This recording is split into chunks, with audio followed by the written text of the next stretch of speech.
नहीं नहीं, जब तक मेरा राज्य है मैं तुमको नहीं रहने दूंगा। तो बोले प्रभु ब्रह्मा के बनाए विधान को आप काट दोगे? ब्रह्मा ने नियम बनाया है, सबकी उम्र बनाया है ब्रह्मा के लिए। 4,32,000 वर्ष कलयुग का उम्र, 8,64,000 वर्ष द्वापर युग का उम्र, 12,96,000 साल त्रेता युग का उम्र और 17,28,000 साल जो है सतयुग का उम्र है। तो सब अपन अपन उम्र भर भोगी महाराज।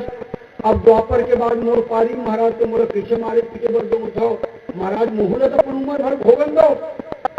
तो महाराज मोर में केवल दोष नहीं है महाराज, मोर में कुछ गुण भी है। ये कथा लगी आगे चलकर आप मैं बताऊं।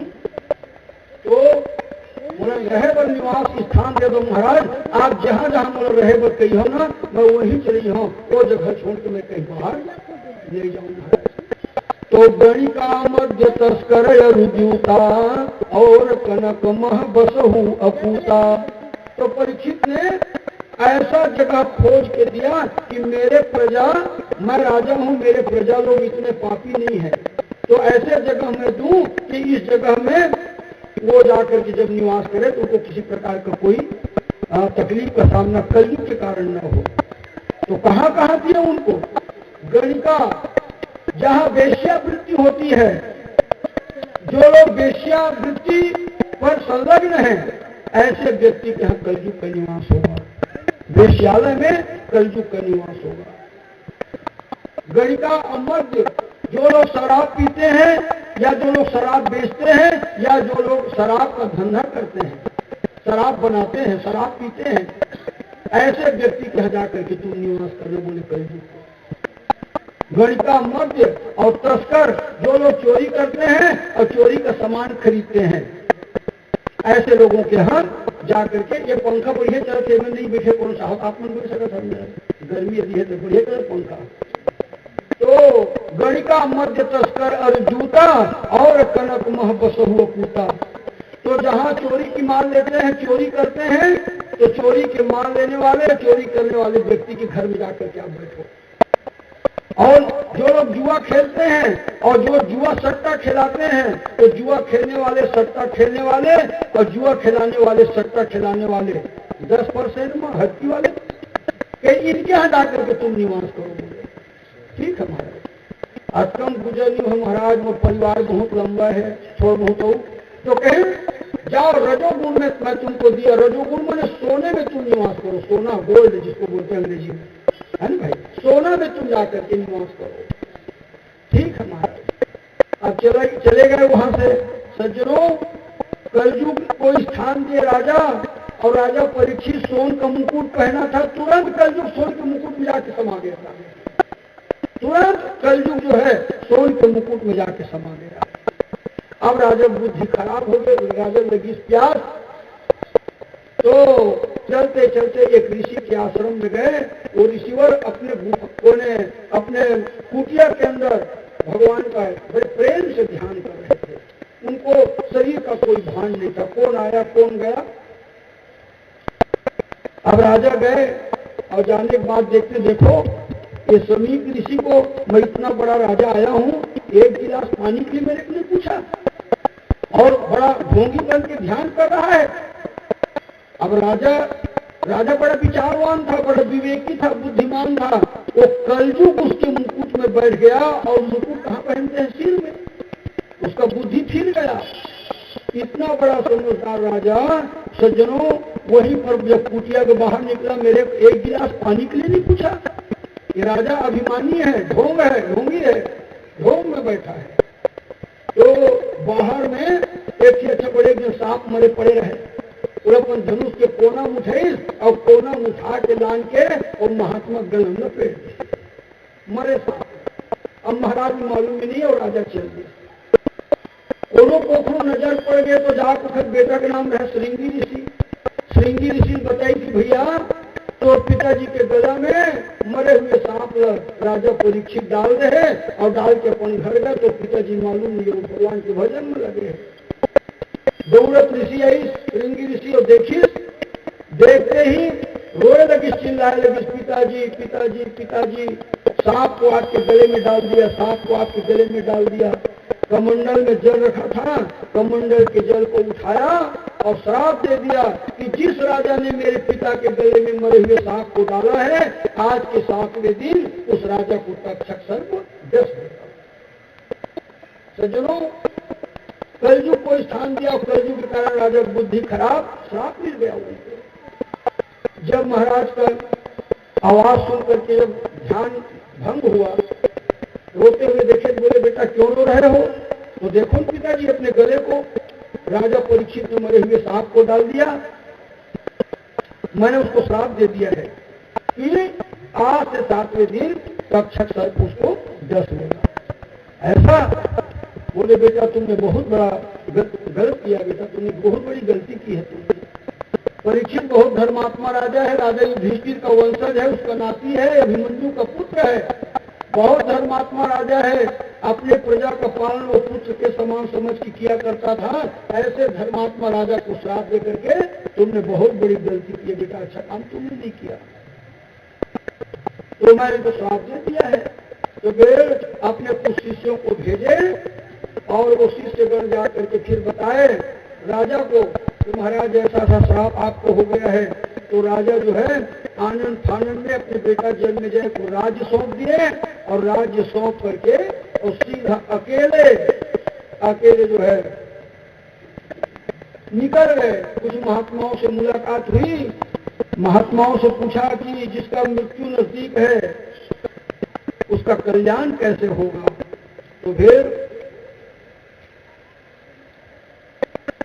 कईयों ने अपने अपने हिसाब से बताया। तो महाराज गंगा के किनारे जा करके और बैठे थे कि 7 दिन का मेरी जिंदगी का समय है, अब मेरी मुक्ति कैसे होगी, भगवान को मैं कैसे प्राप्त करूंगा। क्योंकि सज्जनों, सांप के डसने से, पेड़ के से गिरने से, कुआं बावली आदि में गिर के मरने से, आग में जलने से जिसकी मृत्यु होती है ना, उसको नरक जाना पड़ता है, प्रेतत्व की योनि उसको प्राप्त करना पड़ता है। आग से जलने वाला, शेर आदि के द्वारा जो है मारे जाने पर जो है आत्महत्या कर लेता, जहर खा के या फांसी लगा के कोई आदमी जो है प्राण दे देता है। इस प्रकार के जो लोग हैं ना, वो भयंकर प्रेत योनि को प्राप्त करते हैं और नरक में जाते हैं। तो जब सर्प मुझे डसेगा तो मुझे तो नरक की प्राप्ति होगी, तो नरक मुझे जाना न पड़े, क्या उपाय किया जाए। तो नमन्ति यत्पाद निकेतमात्मनः शिवाय हानि धनानि शत्रवः कथम सवीरः श्रियमंगतुष्टजाम युवै सतो सृष्टुम महो सहासुभिः। सूजी शत्रुगण अपने भले के लिए बहुत सा धन लाकर उनके चरण में रखने की तैयारी और चौकी को नमस्कार करते थे। आज वही राजा श्राप मिलने के बाद एकदम दीनहीन अनाथ हो गया, अपने को अनाथ महसूस करने लगा। इतना बड़ा राजा, अरबों खरबों की संपत्ति, जमीन जायदाद, हाथी घोड़ा रथ पैदल, दास दासी सेवक नौकर चाकर, राज को छोड़ के जब गंगा के किनारे आके बैठ गए तो एकदम गरीब, बिल्कुल गरीब व्यक्ति, दीनहीन अनाथ व्यक्ति जैसे उनकी स्थिति हो गई। तो फिर सज्जनों, द्वापरे समनुप्राप्ते तृतीये युग पर्यये जातः पराशराद्योगी वासभ्याम कलया हरे। तो फिर सुखदेव जी महाराज आए और सुखदेव जी महाराज ने जो है आकर के और भगवान की कथा जो है श्रीमद् भागवत महापुराण की कथा उनको सुनाना प्रारंभ किया। ये भागवत पुराण की कथा को सुखदेव जी महाराज ने अपने पिता व्यास नारायण जी से सुने थे और व्यास नारायण जी ने केवल 2 लोगों को भागवत सुनाया था, एक तो राजा परीक्षित को और एक सूत जी महाराज को, 2 लोगों को भागवत की कथा को सुनाए थे। इस प्रकार फिर सज्जनों उन्होंने वेदों की फिर अलग अलग रचना किए। तो ऋग्वेद को पैल नाम के मुनि को, सामवेद को जैमिनी नाम के मुनि को, यजुर्वेद को वैशंपायन नाम के मुनि को, अथर्ववेद को सुमंतु नाम के मुनि को, इस तरह पढ़ाया और 18 पुराणों की रचना करके उसका सार निकाल करके श्रीमद् भागवत महापुराण को अपने पुत्र सुखदेव जी महाराज को उन्होंने पढ़ाया। तो सुखदेव जी महाराज को व्यास नारायण ने पढ़ाया। तो व्यास नारायण किसकी प्रेरणा से रचना किए थे महाराज, ये बताइए, सुनने की इच्छा है। तो एक दिन की बात है सज्जनों, व्यास नारायण जी महाराज भ्रमण करते करते सम्याप्रास नाम का एक आश्रम था सरस्वती नदी के किनारे। वो सम्याप्रास नाम के आश्रम में नारद जी पहुंचे और नारद जी को आते देखकर व्यास नारायण जी ने उनका स्वागत सत्कार किया। स्वागत सत्कार करने के बाद बैठ गए। नारद जी पूछे, हे व्यास नारायण जी, आपने तो 17 पुराणों की रचना की है, महाभारत की रचना आपने की है, लेकिन आपका चित्त उदास क्यों है? व्यास नारायण जी बोले, महाराज यही तो मैं भी सोच रहा हूँ, 17 पुराण की रचना और भागवत महाभारत की रचना करने के बाद भी मेरे आत्मा को शांति नहीं मिल रही है, कारण क्या है? तब उन्होंने बताया कि आप अलग से भगवान श्री कृष्ण के चरित्र की रचना करो, कृष्ण कथा लिखो, और अलग से जब कृष्ण कथा लिखोगे और कृष्ण का चरित्र अलग से लिखोगे, तब जाकर के आपको मन को शांति की प्राप्ति होगी। आपने भगवान कृष्ण की कथा को अलग से नहीं लिखा, अलग अलग पुराणों में थोड़ा थोड़ा सार संक्षेप में आपने कथा को समाहित किया है। नारद जी बताने लगे कृष्ण कथा का महिमा क्या है। तो नारद जी बोले, हे व्यास नारायण जी, पूर्व जन्म में मैं एक दासी का पुत्र था। मेरी माता एक ब्राह्मण के यहाँ बर्तन चौका के काम करती थी, बर्तन मांजना, झाड़ू पोछा लगाना, यही काम करती थी पूर्व जन्म में। मेरी माता दासी थी और मैं दासी का एक बालक था। नारद नाम तो बाद में हुआ है, दोबारा जन्म लिया था। तो वो ब्राह्मण जिसके यहाँ मेरी माता नौकरी करती थी, वो ब्राह्मण बड़ा धार्मिक प्रवृत्ति का था। एक बार उसके यहाँ बहुत सारे संत चतुर्मासा बिताने के लिए आए। चतुर्मासा में जब महात्मा लोग रोज की स्नान करते, भगवान की सेवा पूजा करते, फिर कथा वार्ता होती, तो बचपना में मैं उन्हीं के समीप में बैठ करके सत्संग का लाभ लेता था, कथा आदि सुनता था उनके मुख से। ऐसा करते करते मेरा समय बहुत व्यतीत हो गया। तो महात्मा लोग जब भोजन करते और भोजन के पत्थर को बाहर फेंक देते, तो उसमें से गिने चुने कुछ भोजन को निकाल करके और मैं इकट्ठा करके महात्माओं की जूठन प्रसाद को मैं प्राप्त करता। और महात्माओं की जूठन प्रसाद को मैं जब खाया तो उसके प्रभाव से मेरी बुद्धि विलक्षण हो गई। महात्माओं का जूठन प्रसाद में इतना ताकत है, इतना बल है कि व्यक्ति को के अज्ञान और विवेक की प्राप्ति वो करा देती है। तो महाराज मैंने सुना, अब 4 महीना बीत गया, महात्मा लोग तो चले गए। महात्माओं के द्वारा सुने हुए भगवान की कथा को मैं मनन करने लगा और माला लेकर के ओम नमो भगवते वासुदेवाय, ओम नमो भगवते वासुदेवाय मंत्र का जप करने लगा। मैं छोटा सा बालक था उस समय। अब वो कथा मैंने सुना महात्माओं के मुख से, तो मुझे ज्ञान हुआ, तो मुझे ये पता चला कि ये संसार नश्वर है, संसार नाशवान है और परमात्मा सत्य है। सत्य स्वरूप परमात्मा का भजन मनुष्य को करना चाहिए। तो मेरा मन वैराग्यवान हो गया। मैं घर द्वार को छोड़ के जंगल जाना चाहता था, लेकिन मेरी माता अकेली थी। मेरे पिता के मृत्यु पर मेरी माता ने केवल मेरे सहारे से अपने प्राण को रखा था। तो मैं अपनी माता को छोड़ के जा नहीं पा रहा था। तो अंत में हुआ क्या, एक दिन मेरी माता गाय दुहाने शाम को गई थी। रात के अंधेरे में एक जहरीला सर्प मेरे माता के पैर को काट दिया। सर्प के काटने से मेरी माता की मृत्यु हो गई। मुझे आकर के बताया कि महाराज आपकी माता की तो मृत्यु हो गई है। मैं अपने माता के शव को लाया, दाह संस्कार किया, विधिवत क्रियाकर्म किया। अब विधिवत क्रियाकर्म करके मैंने इसको भगवान की कृपा माना कि माया मोह मेरा छूट गया। अब जंगल में जाकर के एकांत में भगवान का भजन करूंगा। तो भजन करने के विचार से मैं चला गया। चलते चलते चलते जंगल जा रहा था। थका हुआ था, एक सरोवर मिला, उस सरोवर में स्नान किया, प्यासा था मैं, पानी पिया और एक पीपल के पेड़ के नीचे बैठकर भगवान का ध्यान करने लगा। ध्यान में भगवान थोड़ा दिखाई पड़े मुझे, मैं भगवान से कुछ प्रार्थना करना चाहा, इतने में भगवान अंतर ध्यान हो गए। भगवान जब अंतर ध्यान हो गए इतने में, तो मैं छटपटाने लगा कि भगवान का दर्शन तो मुझे हुआ, मैं उनसे कुछ विनय नहीं कर पाया, प्रार्थना नहीं कर पाया। तब आकाशवाणी हुई, अरे बेटा, तू इस जन्म में दासी का बालक है, तेरे पूर्व जन्मों का जो पाप कर्म है वो कुछ बचा हुआ है, छीण नहीं हुआ है, इसलिए तू मुझसे वार्तालाप नहीं कर सका। मैं आशीर्वाद देता हूँ, अगले जन्म में मेरे पुत्र के रूप में तुम्हारा जन्म होगा, मेरे पुत्र के रूप में तुम जन्म को प्राप्त करोगे। और भगवत प्रेमी सज्जनों, जब महाप्रलय हुआ, भगवान नारायण सारे संसार को अपने में समेट करके सो गए।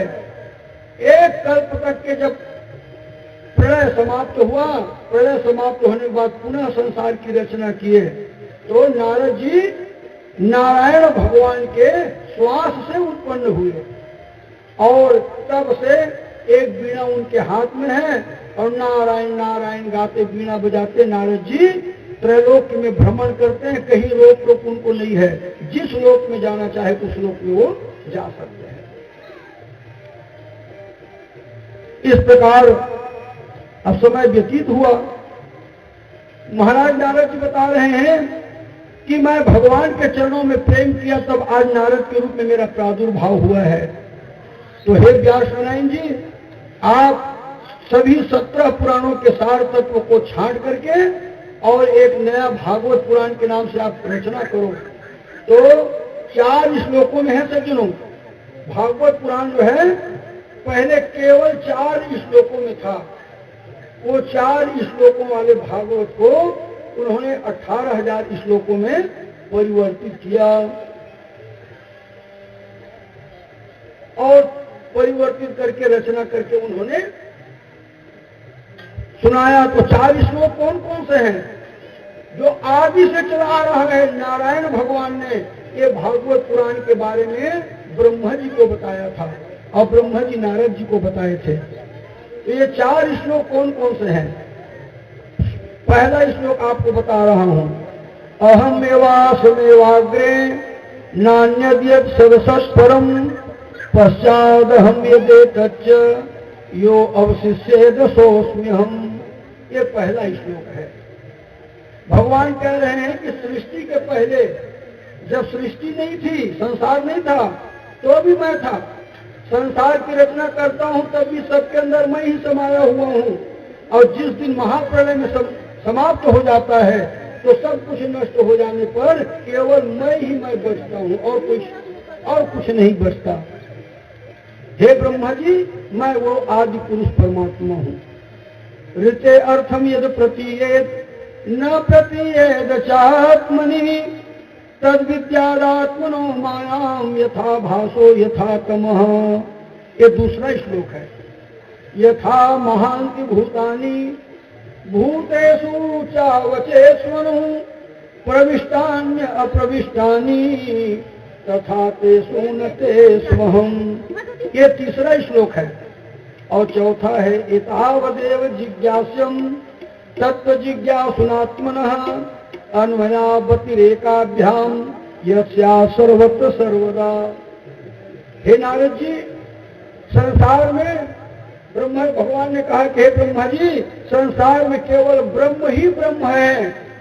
ब्रह्म के अलावा संसार में और कोई वस्तु नहीं है। जो वस्तु संसार में नजर में दिखाई पड़ता है वो सब असत्य है, नाशवान है। एक न एक दिन वो नाश को प्राप्त हो जाते हैं। इस प्रकार से जो है नारद जी बता करके चले गए। फिर महाराज व्यास नारायण जी जो है और श्रीमद् भागवत महापुराण की रचना उन्होंने की। और भागवत पुराण की रचना करके और जो है अपने पुत्र सुखदेव जी महाराज और व्यास नारायण जी जो है अपने शिष्य सूत जी महाराज को उन्होंने पढ़ाया। थोड़ा भगवान को भजन कर लीजिए। मिलता है सच्चा सुख केवल भगवान तुम्हारे चरणों में।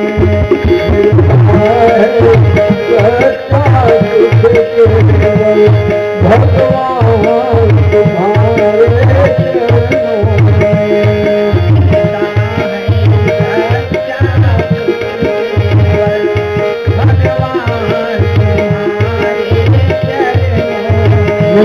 यह जिंदगी है पल पल छिन छिन रहे ध्यान तुम्हारे चरणों में।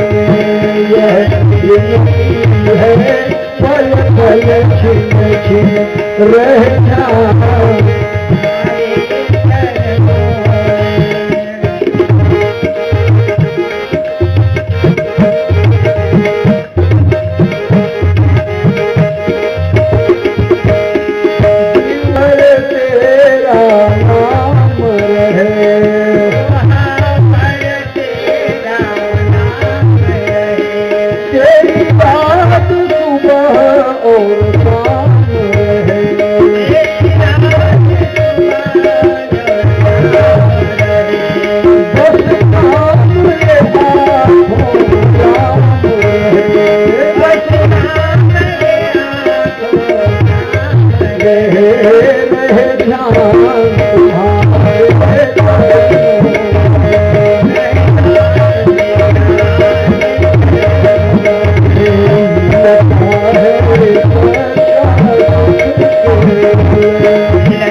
समाहित है।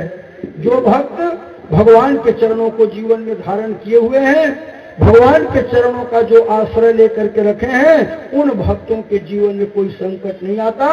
और यदि संकट आ भी गया तो इस तरह वो संकट निपट जाता है जैसे सुमन माल जिमि कंठ ते गिरत न जाने ना। जैसे कोई फूल के माला हाथी के गले में डाल दो और टूट के कहीं गिर गया तो हाथी को पूछोगे कौन में गिरी इस माला का, तो एक बार हाथी और 100 ग्राम के फूल के माला हाथी को क्या पता चली। वो तो फूल के माला हमारे सही आदमी कहे कोने में गरूर ही से कैसे थोड़े हरू लगे थे, तब पता लगे माला टूट के गिर गए बाई दिए। तो सज्जनों, जैसे हाथी के गले में पड़ा हुआ फूल की माला गिर गया, हाथी को पता नहीं चलता, वैसे ही भगवान के भक्तों के जीवन में भी संकट यदि आ गया तो भगवान ऐसे ही उसको निपटा देते हैं। तो जो व्यक्ति संकट का शमन करना चाहे, दुखों की निवृत्ति करना चाहे, उसे भगवान के चरणों का आश्रय लेना ही चाहिए। अहम पुरातीत भवे अभवम मुने दास्यास्तु कस्याश्चन वेदवादिनाम निरूपितो बालक एव योगिनाम शुश्रूषणे प्रावर्षि निर्विविक्षताम। हे महाराज, जो है व्यास नारायण जी आप भागवत पुराण की रचना करो। फिर सज्जनों उन्होंने श्रीमद् भागवत महापुराण की रचना किए और भागवत महापुराण की रचना करके अपने पुत्र को पढ़ाया।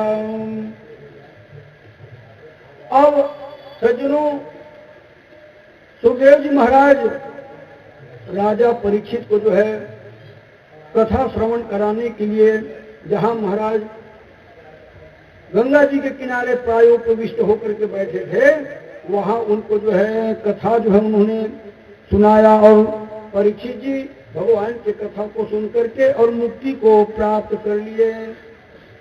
तो सज्जनों भगवान के चरणों में जिसके जीवन में प्रेम हो जाता है ना, फिर उसका जीवन सुधर जाता है, बड़ा आनंद पूर्वक जीवन व्यतीत होता है। जिस आप देखेंगे साधु संत जो होते हैं या भगवत भक्त जो होते हैं, गृहस्थी भी हो, गृहस्थी भी है, पत्नी है, पुत्र है, संतान है, धन है, संपत्ति है, घर में कोई बात की कमी नहीं है, लेकिन भगवान के चरणों में यदि प्रेम है तो उस व्यक्ति का जीवन बड़ा आनंद के साथ व्यतीत होता है। भगवान के चरणों के प्रेम का प्रभाव ही कुछ अलग है। प्रेम जब अनंत हो गया, रोम रोम संत हो गया, जब अनंत हो गया, रोम रोम संत हो गया, जब अनंत हो गया, रोम रोम संत हो गया,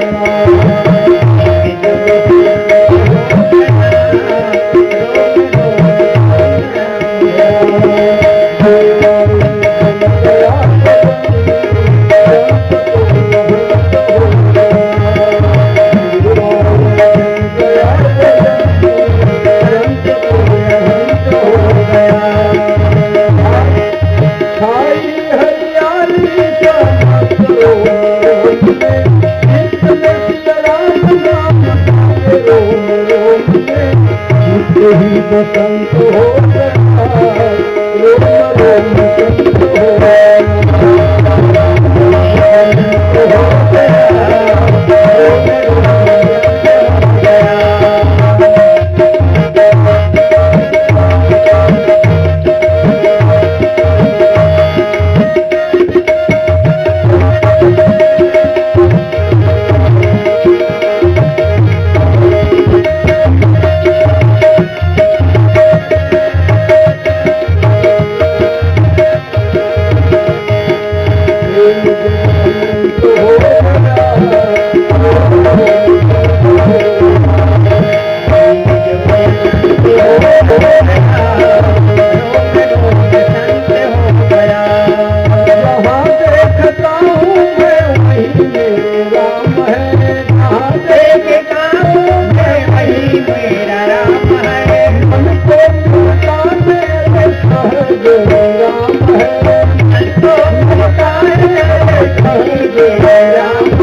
रोमांचित है और अंतःकरण भगवान के दिव्य गुणों का स्मरण कर रहा है। व्यक्ति देह गेह की शुद्धि को भूल करके केवल और केवल भगवान के अनुराग में, प्रेम में अपनी जिंदगी का सारा समय लगा देता है। सौंप दिया अब जीवन का सब भार तुम्हारे हाथों में, उद्धार पतन अब मेरा है पतवार तुम्हारे हाथों में। हे प्रभु, मैं जिंदगी का सारा भार आपके चरणों में समर्पित कर दिया, अब चाहे मुझे आप तारो और चाहे बोल दो, आपके ऊपर है। ये भाव जब हमारे आपके जीवन में आ जाएगा तो भगवत प्रेमी संतनों जो है भगवान सारी भार को ग्रहण कर लेते हैं। इस तरह से सुखदेव जी महाराज जो है, सूत जी महाराज ने राजा परीक्षित के को जो है ये कथा वर्णन करके सुनाया। तो बोले महाराज, आपने परीक्षित के जन्म का हेतु जो है ये कलयुग प्रारंभ, कलयुग से मुलाकात हुई तब संक्षेप में आपने बताया था। महाराज थोड़ा विस्तृत रूप में बताइए ना, क्योंकि परीक्षित भगवान का भक्त है जिसको भागवत पुराण की कथा सुनने को मिली और कथा सुनने के बाद वो भगवान के लोक प्राप्त कर लिए। इतना बड़े पुण्यात्मा थे वो राजा जो है, तो उनके बारे में थोड़ा सुनाइए महाराज। तो बताने लगे, सुनो, जब महाभारत युद्ध हुआ, महाभारत युद्ध होते होते 18 दिन हो गया। अंतिम में महाराज भीम ने प्रतिज्ञा किया था, जिस दिन द्रौपदी को भरे सभा में जो है उसके केस को पकड़ करके दुशासन लाया खींचते खींचते, और भरी सभा में जब साड़ी को खींचने लगे निर्वस्त्र करने के लिए द्रौपदी को, तो द्रौपदी ने भगवान का स्मरण किया, याद किया, भगवान मेरी लज्जा आपके हाथ है प्रभु। पांचों भाई पांडव बैठे हैं, धृतराष्ट्र जी हैं, पितामह भीष्म है, द्रोणाचार्य है, कृपाचार्य है, ये सब लोग बैठे हैं और ये दुशासन मेरा वस्त्र खींच रहा है, मुझे निर्वस्त्र करना चाहता है। हे भगवान मेरी लाज बचाओ, मेरी लाज बचाओ। तो भगवान आकर के वस्त्र बन गए, कपड़ा बन गए भगवान, और इतना वस्त्र इतना कपड़ा बन करके उसके शरीर में लपट गए कि हजारों हाथी का ताकत वाला दुशासन साड़ी को खींचते खींचते थक गया, लेकिन द्रौपदी महारानी के साड़ी को खींच न सका। नारी बीच सारी है कि सारी बीच नारी है, और नारी ही की साड़ी है कि साड़ी ही की नारी है। इतना भयानक वस्त्रों का ढेर लग गया, दुशासन थक गया। उसी समय महाराज भीम उस सभा में बैठे बैठे प्रतिज्ञा किए थे, अरे रह रे दुर्योधन, आज हमारा समय खराब है, हमारी पत्नी की तू ये दशा करना चाहता है। जब हमारा समय जिस दिन सुधर जाएगा, ये गदा से जब तुम्हारे पैर को न तोड़ा तो मेरा नाम भीम नहीं है, ऐसा प्रतिज्ञा किए थे। अंतिम में जब मौका लगा सज्जनों, तो भीम ने सारे दुर्योधन के 99 भाई मर गए। दुर्योधन अकेला बचा था लड़ाई के मैदान में। भीम ने गदा मार के उसके जांघ पर गदा मारा, उसके पैर को तोड़ दिए। भीम का दुर्योधन का पैर टूट गया। भयंकर अंधियारी रात, और बाहर में लड़ाई के मैदान में हाय हाय करके दुर्योधन पड़ा हुआ था। रात के समय द्रोणाचार्य के बेटा का नाम था अश्वत्थामा, और अश्वत्थामा दुर्योधन का मित्र था, मितान था। तो वो दुर्योधन जो है कि आवाज को परखते परखते रात के अंधेरे में अश्वत्थामा जो है खोजते खोजते दुर्योधन को और युद्ध भूमि में पा गया। दुर्योधन जांघ टूटने के कारण जमीन में पड़ा हुआ था, हाय हाय हाय हाय दर्द के मारे कराह रहा था दुर्योधन जो है। अश्वत्थामा गया और जा करके कहा, हे मित्र दुर्योधन, आवाज को पहचान गया रात में दुर्योधन, भाई अंधकार था तो क्या हुआ?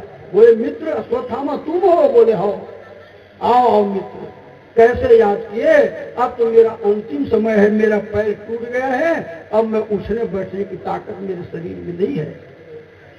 तो अश्वत्थामा ने कहा, हे मित्र, मेरे पिता द्रोणाचार्य जिंदगी भर आपके घर रहे, आपके घर का नमक हम लोग खाए हैं, तो मैं उस नमक का उद्धार करना चाहता हूँ, तो मैं क्या सेवा कर सकता हूँ बताइए। तो दुर्योधन ने कहा, यदि सेवा करना चाहते हो, ये पांचों भाई पांडव जीवित हैं, यही मुझे खटक रहा है, मैं मर रहा हूँ, अब तो अभी मरूंगा तभी मरूंगा। हम 100 भाई थे, 100 के 100 भाई मरने के लिए तैयार, 99 तो मर गए, मैं अकेला बचा हूँ, लेकिन ये पांचों भाई पांडव के ऊपर कोई आंच नहीं आया, तो क्या मैं कर सकता हूँ बताइए। तो बोले, इन पांचों भाई पांडवों को मार के उनका सिर काट के लाके मुझे दिखा दोगे ना, मैं मानूंगा कि अश्वत्थामा मेरा मित्र है। मित्र वही जो विपत्ति पड़े को, मित्र उसे ही कहते हैं जो संकट पड़ने पर काम आए। अश्वत्थामा ने कहा, मित्र चिंता मत करो, ऐसा कहकर अश्वत्थामा निकल गया। अब सज्जनों, दूसरे दिन पांचों भाई पांडव जहां पर सोते थे ना, आज भगवान कृष्ण पांचों भाई पांडव को वहां से हटा करके दूसरे जगह ले गए। वहां पर आज द्रौपदी मैया अपने पांचों बालकों को साथ में लेकर के और सोई हुई है। रात के समय छोटे छोटे बालक उनको लेकर के सोई हुई है। अश्वत्थामा रात में गया और रात में जाकर के वो सोए हुए बालकों के सिर को तलवार से काट दिया और तलवार से काट के और पांचों बालकों के सिर के बाल को पकड़कर और दौड़ते दौड़ते दौड़ते दौड़ते दुर्योधन के पास गया और बोला, मित्र ये देखो, मैं जो है पांचों भाई पांडव के सिर को काट के ले आया हूं। दुर्योधन थोड़ी देर के लिए खुश हुआ और खुश होकर के जैसे बोले, भैया लाओ मेरे हाथ में दो, मैं देखूंगा। तो जैसे दुर्योधन के हाथ में दिया, रात के अंधेरे में दुर्योधन एक एक सिर को ऐसा छूने लगा। छूने के बाद समझ में आया और बोले कि अरे पापी ब्राह्मण, तुमने पांचों भाई पांडव के सिर को मैं काटने के लिए तुमको कहा था, उनके बच्चों के सिर को काटने के लिए मैंने तुमको नहीं कहा था, और तुम पांचों छोटे छोटे द्रौपदी के बालकों के सिर को काट के ले आए हो, धिक्कार है तुम्हें। ऐसा कहकर और दुर्योधन का प्राण निकल गया। अब द्रौपदी महारानी रात में सोई हुई थी, जब बच्चों का सिर कटा तो गरम गरम खून जब निकला और शरीर में जब लगा तो द्रौपदी माता उठ के बैठ गई। आप देखती हैं क्या गरम गरम, तो पूरा शरीर भर गाढ़ा गाढ़ा खून, वो पांचों बच्चों के सिर के कटने का एक तरफा माता के शरीर में वो वस्त्र में लगा हुआ था। हाय बचाओ, हाय बचाओ, हाय बचाओ, देखो देखो। पांचों भाई पांडव भगवान कृष्ण के सहित आए, तब तक के सुबह हो चुका था। क्या हो गया? बोले महाराज मैं नहीं जानती, ये पांचों मेरे बच्चों को किसने मारा है। अर्जुन ने कहा कि द्रौपदी चिंता मत कर, इस समय कौरव के पक्ष में कोई नहीं बचा है, केवल एक अश्वत्थामा मात्र बचा है। हो न हो उसी पापी ने यह काम किया है, दुष्कृत्य उसी ने किया है। कौरव के पक्ष में और कोई योद्धा बचे हुए नहीं, सब मर गए। हो न उसी पापी ने किया है। तो अर्जुन ने प्रतिज्ञा किया कि द्रौपदी, मैं यदि अर्जुन हूँ, क्षत्रिय हूँ, तो मैं दौड़ के जाता हूँ और वो पापी जहां भी मिले अश्वत्थामा, उसको पकड़ के मैं लाता हूँ और उसका मैं भी सिर काट करके और अपने पुत्रों के मारने का बदला मैं उससे लूंगा। अब महाराज रथ करके निकले, भगवान कन्हैया भी उनके रथ में बैठ गए। अश्वत्थामा को पता चल गया कि भगवान कृष्ण और अर्जुन मुझे तलाशते हुए, मुझे खोजते हुए आ रहे हैं। तो डर के मारे अश्वत्थामा रथ में बैठा, अच्छा बेगवान घोड़ा उसमें जुटे हुए थे, धर धर धर धर धर धर धर धर धर धर धर धर भगवान उनसे पीछे पीछे जा रहे हैं, वो आगे आगे। अंत में सज्जनों, अब अश्वत्थामा जान लिया कि मेरा प्राण बचने वाला नहीं है और घोड़ा थक गए, तो घोड़ा और रथ को छोड़कर पैदल भागने लगा। इतने में अर्जुन दौड़ते दौड़ते गए और पकड़ने ही वाले थे कि उसने ब्रह्मास्त्र चला दिया। ब्रह्मास्त्र को आते देखे, एकदम अग्नि के समान, उल्का पात के समान गरम गरम एकदम प्रकाश फैलते हुए। अर्जुन ने कहा महाराज ये क्या आ रहा है, देखो तो पांचों भाई के 5 ब्रह्मास्त्र चलाया था वो। तो फिर भगवान कृष्ण ने कहा कि ये अश्वत्थामा ने ब्रह्मास्त्र चलाया है, ये चलाया जानता है, वापस बुलाना नहीं जानता। और हे अर्जुन, इनके पिता द्रोणाचार्य ने तुमको चलाना भी बताया है और वापस बुलाना भी बताया है, तो तुम इसको वापस कर दो मंत्र के द्वारा। तो फिर अश्वत्थामा जो है, महाराज अर्जुन ने मंत्र का प्रयोग किया और मंत्र का प्रयोग करके अपना ब्रह्मास्त्र चलाया, तो वो ब्रह्मास्त्र शांत हो गया। इतने में अश्वत्थामा को पकड़ लिए और रथ में बांध लिए और चलते चलते चलते चलते घर अपने इंद्रप्रस्थ आए और द्रौपदी के सामने उसको ले जाकर के खड़ा कर दिए। भीम ने कहा भैया अर्जुन, तुमने प्रतिज्ञा किया इस पापी ब्राह्मण को मारने का, मारो इसको, 1 मिनट इसको जिंदा रहने का अधिकार नहीं है। हमारे छोटे छोटे अबोध बालकों का इसने वध किया है। भगवान कृष्ण उसी समय बीच में खड़े होकर के बोले, देखो भाई, ब्राह्मण कितना भी अपराध किया हो, ब्राह्मण को देह दंड नहीं दिया जाता। ब्राह्मण देह दंड देने के अधिकारी नहीं है, उनको आप देह दंड नहीं दे सकते। तो अर्जुन ने कहा महाराज तो मैंने तो प्रतिज्ञा किया है इसको मारूंगा करके। तो बोले तुमने प्रतिज्ञा किया तो सोच विचार के करना चाहिए, क्षत्रिय हो, ब्राह्मणों को देह दंड नहीं दिया जाता, क्या करना है तुम जानो।